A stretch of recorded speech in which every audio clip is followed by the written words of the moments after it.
왜 아벨이 죽었는지 사실 우리 모두 궁금합니다. 아벨은 하나님이 기뻐하신 제사를 드렸습니다. 믿음도 있었고 의로운 사람이었죠. 그런데 그런 아벨이 형에게 맞아 죽었습니다. 이걸 보고 사람들은 이렇게 말할 수 있어요. 하나님이 기뻐하셨다면서요? 그런데 왜 죽게 내버려 두셨어요? 당연한 질문입니다. 그래서 이 이야기를 그냥 넘기면 믿음이 흔들릴 수 있어요. 이건 단순한 가족 싸움이 아니었습니다. 가인은 땅의 소산으로, 아벨은 양의 첫 새끼로 제사를 드렸습니다. 겉보기엔 별 차이가 없어 보이지만 가인의 제사는 믿음 없는 제사였고 아벨의 제사는 하나님이 기뻐하신 제사였습니다. 히브리서 11장 4절은 이렇게 말합니다. 믿음으로 아벨은 가인보다 나은 제사를 드렸고 의롭다 하시는 증거를 얻었다. 그러니까 문제는 형이 동생을 질투해서 죽였다가 아니라 믿음과 불신, 생명과 죽음의 갈림길에서 일어난 일입니다. 하나님은 아벨을 통해 메시아를 보여주셨습니다. 아벨은 죄 없는데 죽었습니다. 억울했죠. 그런데 성경은 이 아벨의 모습에서 앞으로 오실 메시아를 미리 보여주는 그림자라고 말합니다. 아벨은 어린 양을 드렸고 자신도 죽었습니다. 훗날 예수님도 어린 양처럼 희생되셨습니다. 둘 다 억울하게 죽었지만 하나님의 뜻을 따라 희생된 존재였어요. 아브라함의 이야기도 같은 그림을 보여줍니다. 하나님은 아브라함에게 사랑하는 아들을 번제로 바치라고 하십니다. 이해되지 않죠. 하지만 아브라함은 그대로 순종합니다. 이 사건은 단순한 테스트가 아니라 하나님이 자신의 외아들을 십자가에 내어주실 것을 보여주는 그림이었습니다. 그 장소가 바로 예루살렘, 예수님이 실제로 십자가에서 죽으신 곳이었습니다. 억울한 죽음은 끝이 아니라 시작이었습니다. 아벨은 죽었지만 성경은 말합니다. 그가 죽었으나 지금도 말하느니라. 이 말은 아벨의 죽음이 헛되지 않았다는 뜻입니다. 그의 믿음, 그의 제사, 그의 희생은 메시아가 오실 길을 밝히는 불빛이 된 셈이죠. 그래서 이 이야기는 우리 이야기입니다.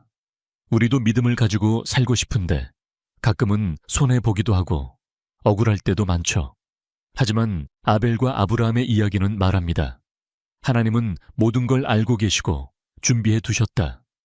그분은 우리가 보는 방식과는 다른 방식으로 의로움과 구원을 이루어 가십니다. 당신의 제사는 무엇입니까? 당신의 믿음은 어떤 모양입니까? 혹시 우리는 가인의 제사처럼 겉모습만 있는 신앙을 드리고 있는 건 아닐까요? 하나님이 받으시는 것은 예쁜 제사가 아니라 믿음에서 나온 제사입니다. 아벨의 죽음은 메시아의 길이었고 우리에게 묻습니다. 너는 믿음으로 나오고 있는가?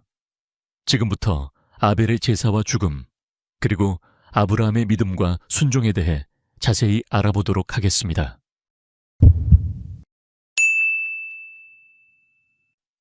에덴 동산을 떠난 아담과 하와는 자식들을 낳기 시작했다.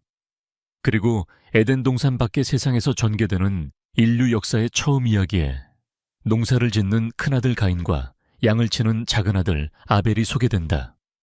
그가 또 가인의 아우 아벨을 낳았는데 아벨은 양치는 자였고 가인은 농사하는 자였더라. 세월이 지난 후에 가인은 땅의 소산으로 제물을 삼아 여호와께 드렸고 아벨은 자기도 양의 첫 새끼와 그 기름으로 드렸더니 여호와께서 아벨과 그의 제물은 받으셨으나 가인과 그의 제물은 받지 아니하신지라. 가인이 몹시 분하여 안색이 변하니 여호와께서 가인에게 이르시되 네가 분하여 함은 어찌 됨이며 안색이 변함은 어찌 됨이냐. 네가 선을 행하면 어찌 낯을 들지 못하겠느냐. 선을 행하지 아니하면 죄가 문에 엎드려 있느니라. 죄가 너를 원하나 너는 죄를 다스릴지니라. 하나님께서는 양을 바친 아벨의 제사를 기쁘게 받으셨다. 아벨의 제사는 하나님이 지으셔서 그의 부모에게 입혀주셨던 가죽옷을 생각나게 한다. 땅의 소산을 바친 가인은 그의 부모가 에덴 동산에서 겪었던 일들에 대해 알지 못했을까? 가인은 자기 아버지의 불순종으로 인해 땅은 저주를 받고 또한 죽음을 향한 인생의 육체는 흙으로 되돌아간다는 하나님의 선고를 무시한 채 하나님께서 약속하신 여자의 후손이나 하나님께서 만드신 가죽옷의 깊은 뜻과는 관계없는 제사를 드렸다. 하나님의 손을 생각에 두지 않는 믿음이 결여된 그의 내적 상태가 그의 제사를 통해 드러난 것이다. 분하여 안색이 변한 가인에게 하나님께서는 죄를 다스리라고 경고하셨지만 결국 가인은 동생을 쳐 죽이고 말았다. 가인이 그의 아우 아벨에게 말하고 그들이 들에 있을 때에 가인이 그의 아우 아벨을 쳐 죽이니라. 여호와께서 가인에게 이르시되 내 아우 아벨이 어디 있느냐? 그가 이르되 내가 알지 못하나이다. 내가 내 아우를 지키는 자니이까. 이르시되 네가 무엇을 하였느냐? 네 아우의 핏소리가 땅에서부터 내게 호소하느니라. 땅이 그 입을 벌려 내 손에서부터 내 아우의 피를 받았은즉 네가 땅에서 저주를 받으리니 네가 밭을 갈아도 땅이 다시는 그 효력을 내게 주지 아니할 것이요 너는 땅에서 피하며 유리하는 자가 되리라. 성경이 전해주는 인류의 역사 초기에는 이런 일들이 있었다. 부모는 하나님의 명령을 거역했고 그 아들은 하나님의 경고를 무시한 채 자기 동생을 죽였다. 하나님이 보시기에 심히 좋았더라 하신 말씀이 민망할 정도로 비극의 역사가 반복되기 시작한 것이다. 우리는 여기서 왜? 라는 질문을 던지지 않을 수 없다. 목자였던 아벨은 왜 죽임을 당했을까? 그는 분명히 하나님께서 받으신 제사를 드린 의로운 아들이었다. 믿음으로 아벨은 가인보다 더 나은 제사를 하나님께 드림으로 의로운 자라 하시는 증거를 얻었으니 하나님이 그 예물에 대하여 증언하심이라. 그가 죽었으나 그 믿음으로써 지금도 말하느니라. 아벨이 드린 어린 양과 의로운 제사를 드렸지만 억울한 죽임을 당한 아벨은 언젠가 죽음을 맛보게 될 여자의 후손을 묘사하고 있다. 이처럼 성경은 반드시 거쳐야 할 한 사람의 운명을 끊임없이 나열한다. 발꿈치를 상하게 할 것이니라. 가죽옷을 지어 입히시니라. 양의 첫 새끼와 그 기름으로 드렸더니 가인이 그의 아우 아벨을 쳐 죽이니라. 선악과를 먹음으로 시작된 불순종의 역사 속에 여자의 후손과 뱀이 서로를 상하게 하는 역사가 언젠가 있을 것이 결정되어 있었다. 사람의 단순한 생각으로 계획한다면 당연히 여자의 후손이 멋지게 승리를 거두어야 정상적인 시나리오가 될 것이다. 그러나 성경은 또 하나님께서는 그러한 승리 이전에 이 주인공에게 일어날 수밖에 없는 시나리오를 펼쳐 보이셨다. 우리는 이제 겨우 창세기 4장까지의 내용을 살펴보았다. 성경으로는 5페이지다. 그런데도 우리에게 나타나는 증거들은 뚜렷하다. 사람은 수고하며 고난 속에 살게 되었고 창조주 하나님께서도 안식에서 나오셔서 다시 일을 시작하셨다. 언젠가 이 세상에 나타날 한 후손 역시 수고와 고난의 일을 위해 준비되고 있었다. 우리가 인간적인 눈으로 아벨을 바라보면 참 억울하고 불쌍해 보일 수 있다. 이것이 성경이 말하는 공의인가 하는 의문도 가질 수 있다. 그러나 하나님께서 이런 역사를 준비하신 이유는 그분의 눈에 아담의 자손들인 우리가 너무 억울해 보이고 불쌍했기 때문이라는 사실을 우리 각자는 반드시 생각해 보아야 한다. 동생을 죽인 가인은 땅에서 피하며 유리하는 자가 되었고 하나님께서는 아담과 하와에게 죽은 아벨 대신 새로운 아들, 다른 씨를 주셨다.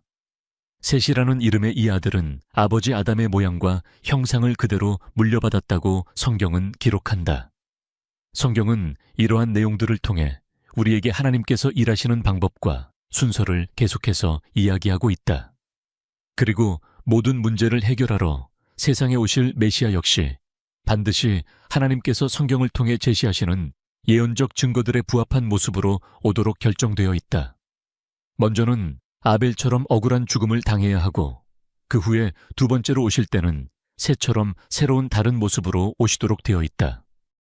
이어지는 창세기 내용에는 아담과 셋의 계보가 소개되고 이어서 노아가 등장한다.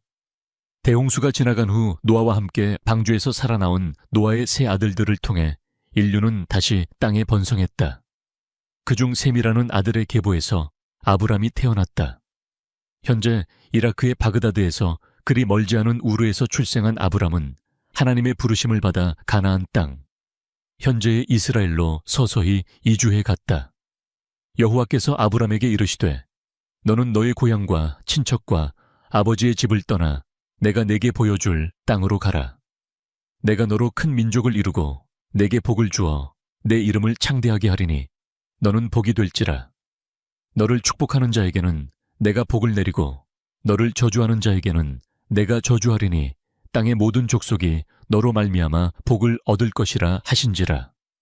아브람은 75세에 가나안 땅에 도착했다. 그때 하나님께서는 나이 많고 자식이 없는 그에게 그 땅을 그의 자손에게 주리라고 약속하셨다.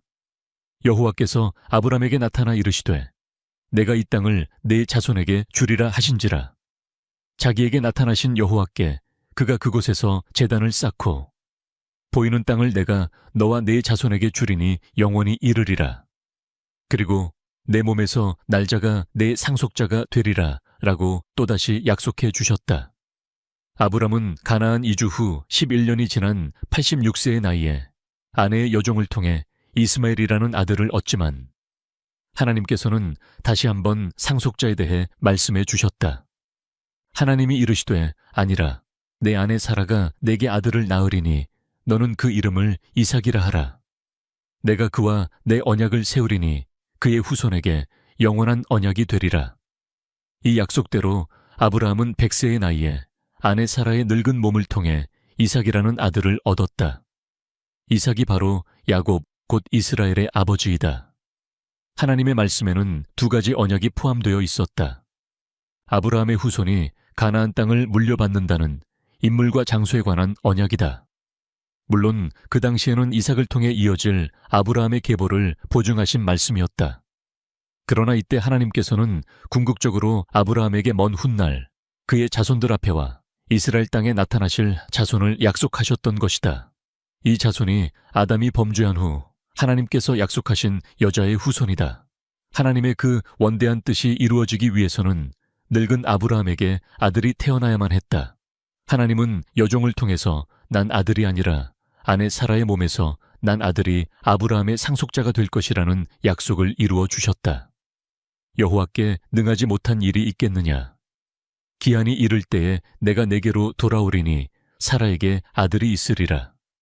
하나님께서는 인간의 생각으로는 불가능해 보이는 일을 이루어 내신다.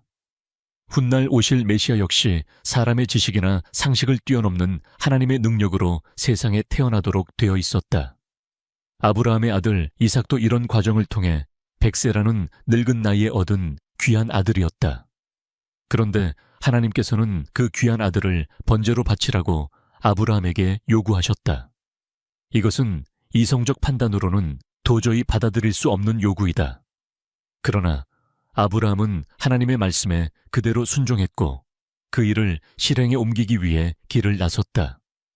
여호와께서 이르시되 내 아들 내 사랑하는 독자 이삭을 데리고 모리아 땅으로 가서 내가 내게 일러준 산 거기서 그를 번제로 드리라. 아브라함이 아침에 일찍이 일어나 나귀의 안장을 지우고 두 종과 그의 아들 이삭을 데리고 번제에 쓸 나무를 쪼개어 가지고 떠나 하나님이 자기에게 일러주신 곳으로 가더니 제3일에 아브라함이 눈을 들어 그곳을 멀리 바라본지라. 이에 아브라함이 종들에게 이르되 너희는 나귀와 함께 여기서 기다리라. 내가 아이와 함께 저기 가서 예배하고 우리가 너희에게로 돌아오리라. 하고 아브라함이 이에 번제나무를 가져다가 그의 아들 이삭에게 지우고 자기는 불과 칼을 손에 들고 두 사람이 동행하더니 일찍이 하나님께서 내 몸에서 날짜가 내 상속자가 되리라 라고 하신 말씀을 아브라함은 그대로 믿었다. 여호와의 말씀이 그에게 임하여 이르시되 그 사람이 내 상속자가 아니라 내 몸에서 날짜가 내 상속자가 되리라 하시고 그를 이끌고 밖으로 나가 이르시되 하늘을 우러러 무뼈를 셀 수 있나 보라. 또 그에게 이르시되 내 자손이 이와 같으리라. 아브라함이 여호와를 믿으니 여호와께서 이를 그의 의로 여기시고 하나님이 이르시되 아니라 내 아내 사라가 내게 아들을 낳으리니 너는 그 이름을 이삭이라 하라. 내가 그와 내 언약을 세우리니 그의 후손에게 영원한 언약이 되리라. 아브라함은 이 약속을 그대로 믿고 있었고 이삭의 출생 과정도 다 지켜보았기에 하나님의 약속을 의뢰하며 이삭을 바치라는 도저히 감당할 수 없을 듯한 명령을 순종하기 위해 길을 나섰던 것이다. 하나님이 그에게 일러주신 곳에 이른지라.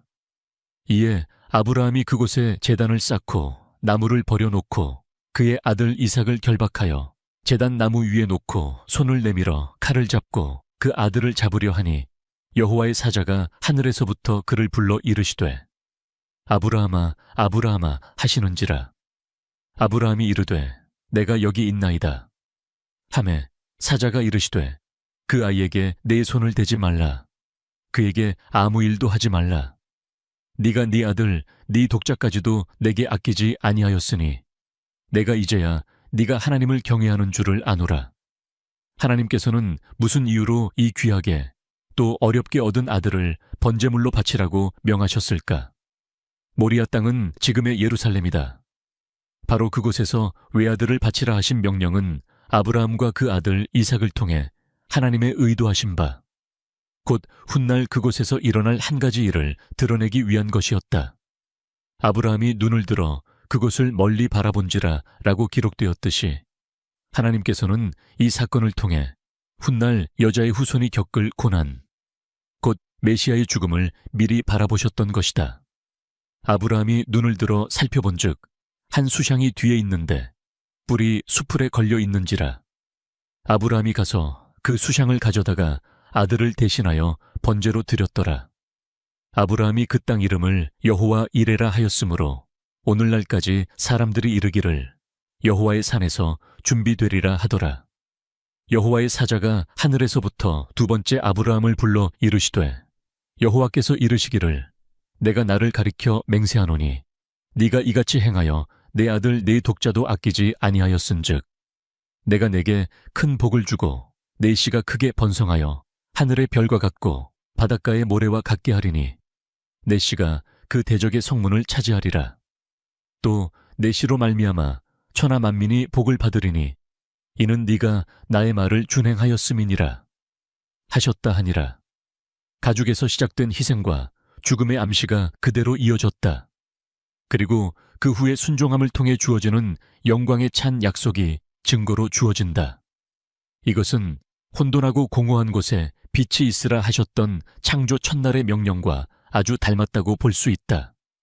땅이 혼돈하고 공허하며 흑암이 깊음 위에 있고 하나님의 영은 수면 위에 운행하시니라. 하나님이 이르시되 빛이 있으라 하시니 빛이 있었고 아브라함은 아들과 동행했다. 그때 번제에 쓸 나무는 이삭이 짊어졌다고 기록되어 있다. 아브라함이 그 아들을 죽여 하나님께 바치려고 했던 것이 분명하다.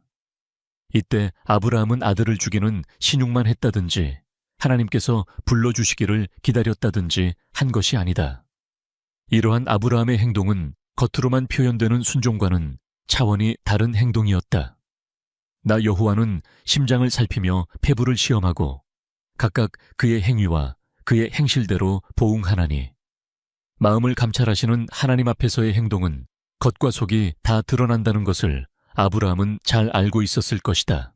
하나님의 사자가 아브라함을 멈추게 했을 때는 이미 그의 충성심이 하나님 앞에 나타난 이후였다. 신약성경 중 특별히 율법을 귀히 여기는 유대인들을 향해 기록된 히브리서는 이 일에 대해 이렇게 설명했다. 아브라함은 시험을 받을 때에 믿음으로 이삭을 드렸으니 그는 약속들을 받은 자로 돼 그 외아들을 드렸느니라. 그에게 이미 말씀하시기를 내 자손이라 칭할 자는 이삭으로 말미암으리라 하셨으니 그가 하나님이 능히 이삭을 죽은 자 가운데서 다시 살리실 줄로 생각한지라. 비유컨대 그를 죽은 자 가운데서 도로 받은 것이니라. 아브라함은 외아들 대신 하나님께서 준비해 주신 한 수샹을 번제로 드렸다. 그때 하나님께서는 또 내 씨로 말미암아 천하 만민이 복을 받으리니 이는 네가 나의 말을 준행하였음이니라 라는 큰 약속을 다시 한번 확인해 주셨다. 아브라함이 하나님의 약속을 믿음으로 그의 외아들을 번제물로 드린 것이 모든 민족이 복을 받게 된다는 약속을 이끌어내었다. 훗날 이와 꼭 닮은 모습으로 아브라함과 이삭 그리고 야곱의 후손으로 세상에 나타나실 메시아는 먼저 하나님 앞에 한 제물로서 드려져야 했다. 구약 성경에는 그의 죽음을 통해 천하 만민에게 복을 주시려는 하나님의 계획이 하나하나 예언적으로 소개된다. 하나님께서는 이 모든 언약들이 성취될 것을 성경 말씀을 통해 보증하셨다. 이삭은 가나안 땅에 머물러 살며 쌍둥이 아들 에서와 야곱을 낳았다. 동생으로 태어난 야곱이 팥죽 한 그릇에 장자의 명분을 그 형에게서 샀고, 후에 아버지 이삭이 주는 축복 역시 형에서 대신 받는 일이 일어났다. 그 일로 야곱은 에서의 복수심과 칼을 피해 할아버지 아브라함이 가나안으로 이주하기 전에 머물렀던 하란으로 도주했다. 그곳에는 그의 친척들이 살고 있었다. 야곱이 하란에서 20여 년의 세월을 보내고 자녀들과 많은 재산을 거느리고 가나안으로 돌아오는 과정 중에 하나님께서 그의 이름을 이스라엘이라 불러주시는 일이 있었다. 이스라엘은 성경을 아는 사람들에게는 매우 친숙한 이름이지만 그 당시에는 하나님께서 야곱에게 조용히 일러주신 작은 씨와 같은 이름이었다. 하나님께서 여자의 후손을 약속하신 그 시점으로부터 많은 시간이 흐른 뒤에도 그 예언은 역사 속으로 사라지지 않고 힘찬 화살처럼 목표를 향해 날아가고 있었다. 야곱 한 사람은 개인이었지만 그를 통해 메시아를 낳게 될 선택받은 민족의 이름이 정해졌다.